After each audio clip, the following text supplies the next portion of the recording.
You've just heard Logic and Conscience by How to Swim, which is from the album Greek Active. And I'm joined now by Gregor Barclay from the band. Hello, Gregor. Hello, Ali. Good to see you. Great to see you too. So tell us all about Greek Active.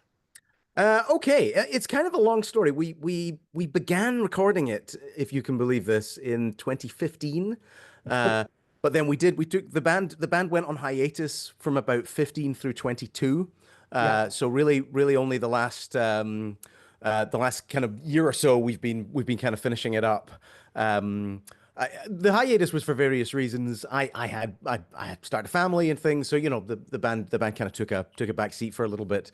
But I'd always been frustrated that that album hadn't been finished because I was really happy with the music, and it felt frustrating that it was such a long gestation. But yeah, so within the last year or so, we've finished it up, and got it out there, and we're really happy with how it's sounding. I just kind of wish we'd had more in the interim, which again is why part of this year the plan is to get another bunch of music, Another few. another few. We'll Yeah. talk about your plans for world domination in a moment. It's a fantastic album. I really love it. It's interesting to hear that it was written so long ago because it doesn't, but I guess your music doesn't really date. It sounds like How to Swim. Nearly all the albums, I think, over the years. I mean, how long have you been going now? Almost 20 years, is that right? 25. Right. Our first gig was September of 2000. So yeah, it's a Well, life, it's a lifetime. it's a long time, isn't it? Yeah. So that's such an interesting thing to hear.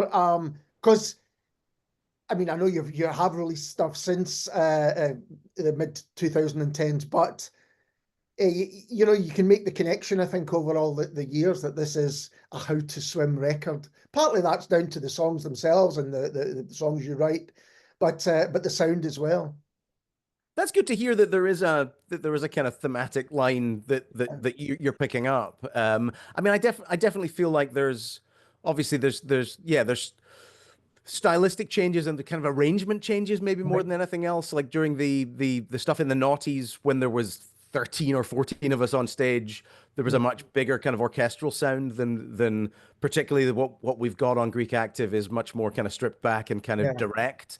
I remember we got a review. I think it was the List that reviewed our album Retina and described it as an often infuriating car crash of sound, which wasn't intended as a compliment, but I kind of took as one.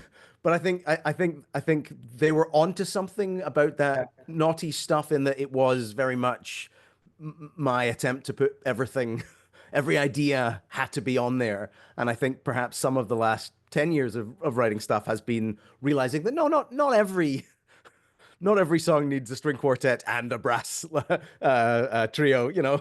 It can be a little bit more minimalist. You don't have to throw everything at it. Is that? No, no. But I Well, feel that's like, interesting. That shows you how long you've been around because you've been around for the list to be there, to have folded, and to have come back. yeah. We're it's us. It'll be us and the cockroaches at the after the apocalypse. So we've kind of hinted at it, but tell us your plans for 2025 because when I read them, I was like, really? The idea was, again, I feel as a big fan of the fall. The thing I liked about the fall is you could kind of set your watch by there being a new fall album. It's That's like every year there'll be another one. And I kind of felt like if you'd asked me, the me of 2002, what the back catalog would look like from the standpoint of 2025, I would guess it would be 25 albums. I right. would have assumed it would be 250 songs released. It would be a significant chunk of catalog. And although I mean we've put out a lot, we haven't put out that amount. Yeah. And in the obviously that period of the period of 6 7 years of hiatus, I was still writing stuff, but nothing was getting released, nothing was getting performed. So the idea is for this year to put out 6 studio albums, because we have the material and we have the time, and we have the inclination. So why not? I don't know. Are you aware of King Gizzard, the Yes. Aussie psych band? Yeah. Uh, Yeah. that's kind of the template. They did 5 albums in 2017, and then again in 2022 they released 5. Admittedly, a couple of those are like B-sides compilations, but uh, our thinking was, yeah, if we're gonna pick a number, let's pick the amount that King Gizzard did, and just do one more, just just out of just just just for the thrill of it, just to beat them by one. And are these all standalone albums? I mean, there isn't varieties and B-sides and live and anything like that, no?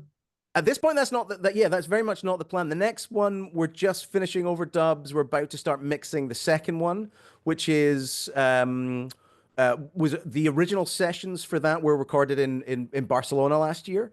A weird coincidence with How to Swim. A couple of our former members have ended up moving to Barcelona. I don't know if you heard the Barcelona record that we put out last year, Bars and Yeah, Loners. that's right. Yep.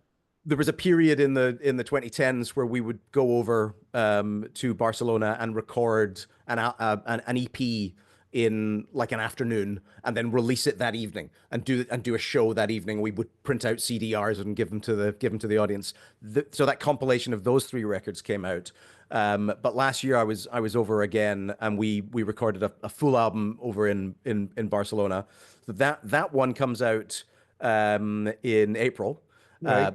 Beyond that, we're recording two back to back in May at Green Door in Finniston, and then two further albums at the back end of the year. One of which is going to be more. Again, I think the idea, if you're going to do six, you don't want them to all sound the same. Yeah. So the back end one, there's a quieter one with maybe more like acoustic instruments, and then another one that's slightly more electronic with more kind of like, maybe it's like us going slightly LCD sound system kind of vein. But the idea is that the six together, obviously they will stand as the output from this year, but they're not thematically connected in any way. And you said for Greek Active, you started writing the songs back in 2015. You said, what about the rest of the albums? Are these other songs that you've written over the years and I've just been waiting for the chance and to record them? In some cases, yes. I mean, actually, this album, the next album that's about to drop, Pound Store Diabolism, there's a track on that we used to play in 2002. So there's a couple of things that have sat for a while that we've decided to bring back. But then I would say predominantly it's stuff within the last 2 or 3 years. I've just, for whatever reason, I've just been on a bit of a kind of prolific tear the last few while, and there's a fair amount of catalog kind of backing up. So we've decided, if you're gonna do it, you might as well do it. If you can, why not just put it out there and see what happens? When did you broach this idea with the rest of the band, and how was it received? In their defense, they've been very supportive. I think they think an element of it is complete madness, because obviously we're doing it. We are an unsigned band. We don't have a label behind us, so it's very much on our own steam. But yeah, I mean, I think again, my instinct is that I feel like if the material that I was bringing to the table was subpar, they would let me know. Yeah. But I think broadly everybody's been pretty happy. I think the material is. I mean, I think the stuff that we're about to go in and record might be the best stuff that we've done so far. But then again, maybe I'm slightly biased because it's they're my songs. But I feel like it's as good or better than the stuff we've done before. And that's always the worry. If you do something for this period of time, you do fear that the craft element of it will go away, that you'll go off the boil somehow, that you'll lose, you think of like Dylan in the 80s or something. Yeah. I think of songwriters that I enjoy who do go through these patches. Sometimes they recover and sometimes they just never come back. But I mean, touch wood. At this point, it seems like the material's still coming, and I'm still personally satisfied that it's of a high standard. And fortunately, the band seem to agree and are willing to go along with this venture. Well, certainly, I think Greek Active has set the bar high. I think it's a tremendous collection of songs. Oh, thank you. So, I can't wait to see kind of how you follow up through the year. And for those that don't know, can you give us some history about How to Swim? Because we've mentioned you've been around for a little while. I started the band at university. I was at the School of Art studying architecture. subsequently dropped out off of that course. But so the first iteration of the band was basically myself and a bunch of other people on that same course. And then yeah, it's been. I mean, we spoke about the fall before, but it's not dissimilar in volume of members. To my in my defense, we've had 50 odd members in the band over the years, but I haven't fired drafts of them, and they have just left because we've been, Yeah. life goes where it goes. Nobody has left under fractious circumstances, let's say that. And yeah, the band has grown. At one point, there was, as I say, 11 or 12 of us at every live show, brass, strings, woodwind. We've grown a little bit again. We're now looking at 7 or 8 when we play live. Right. And I think that's probably going to stay fairly static for the rest of the year. Possibly I'd be looking to get a baritone sax player. We've got a very good tenor sax player, Alexander, wonderful. But there's something about tenor and baritone together that I feel like, particularly if we were to do festival gigs, would be really impactful. So the numbers might be squeezing back up again. We'll see what happens. That's the way it starts, Gregor. You need a baritone sax, and then next thing you know, you've got cello and everything going on. You open the door a tiny bit, and all of a sudden, in comes the marimbas. And well, since you brought up playing live, have you got live dates? How are you managing to even consider what those live dates will be with all this music coming out? Well, at the moment, what we're trying to do is just book. We're wary of overstaying our welcome, but at this point, we're looking to just book a bunch of dates as launches for each of the albums right up to the end of the year. Where the fifth one is supposed to come out on Halloween, so we're going to try and organize a kind of Halloween date, and then something closer to Christmas, which will be our 25th anniversary. So we're going to do a show. I don't know if you've seen. We're also doing a video podcast at the moment as well. Looking back on the history of the band, that's supposed to be 25 episodes, one for each year that the band's been together. And the idea is that will accumulate in a show at the end of the year, where we maybe bring back some of the old players and play some of the tunes from the full quarter century history of what we've been doing. But the next direct show we're playing Nice and Sleazy's with a band called the Slackhead Incident, a post-punk band who are local, who we absolutely love. That's the 29th of April. And then we're doing a show in Cumbernauld at the Mug Shack in May. I forget the exact date. But then hopefully more. I'd love to do some festival stuff in the summer, but at this point nothing's together. But hopefully we'll get some more things in. And is there a place where people can find out all of this information, the releases and the live dates, and about the podcast, which sounds very interesting? Yeah, the podcast is on our YouTube, which is at How to Swim the Band. Everything else is on all the social medias. We're at How to Swim on Instagram and Facebook, and I think we're How to Swim the Band on TikTok. Although, as musicians of advancing years, we're maybe not quite as fluent on the ins and outs of TikTok as we perhaps should be. Although we have a younger guy in the band who's helping to keep the more senior members au fait with how that works. He's given us some tips on how to get the TikTok working. I'd be interested to see how that develops. I mean, the main thing for me is just getting used to it being being up and down rather than sideways. That kind of thing. Definitely the millennial way is portrait, not landscape, or other way around. And well, it's interesting because I was going to ask you how making and releasing music has changed over the years since you started doing it. I mean, it's an interesting thing. I also do the day job for me. I'm a filmmaker. I film live theater, and I've been shooting. We shoot our own music videos. I've shot some for other bands.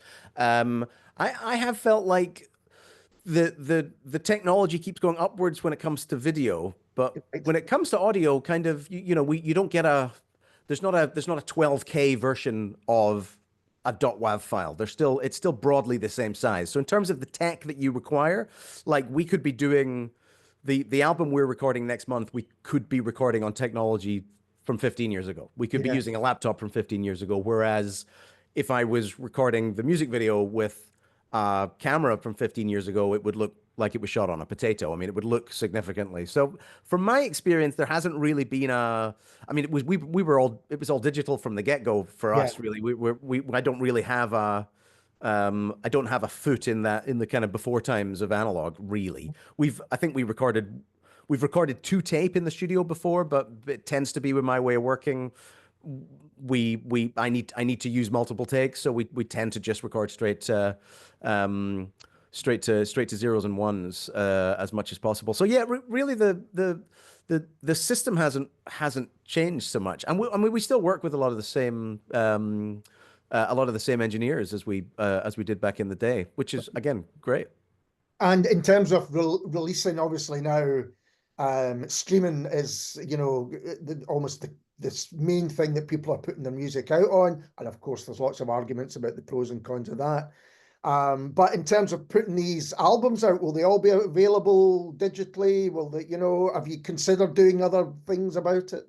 We're toying with doing. I mean, in an ideal world, we'd get everything out on vinyl. I'd love everything to come out on vinyl, but Yeah, it is just prohibitively expensive. And I think to expect, you would need. There's that theory that to perpetuate some kind of artistic enterprise, you need 1,000 superfans.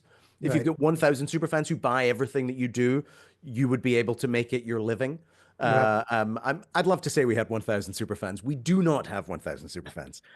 So there isn't really enough people that would buy we would lose thousands of pounds if we put everything out on vinyl. Sure. But again, if if there's any record labels watching that would be interested in coming on board, we'd be delighted.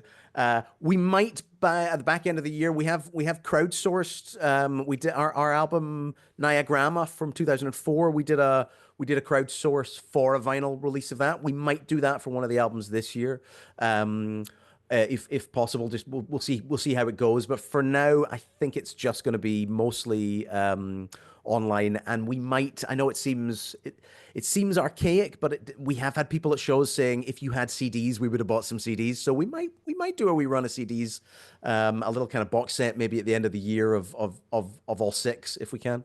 I think CDs may be making a bit of a comeback. Yeah. Bands recently that have put their albums out on CDs, sometimes as well as vinyl, but sometimes instead of vinyl. So that's interesting.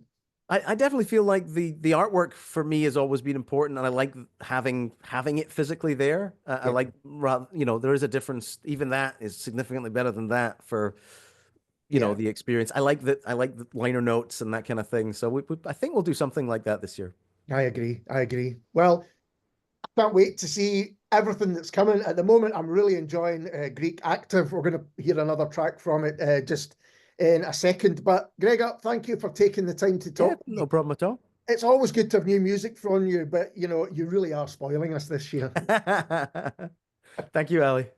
And this is How to Swim and Dress You Up Like Her.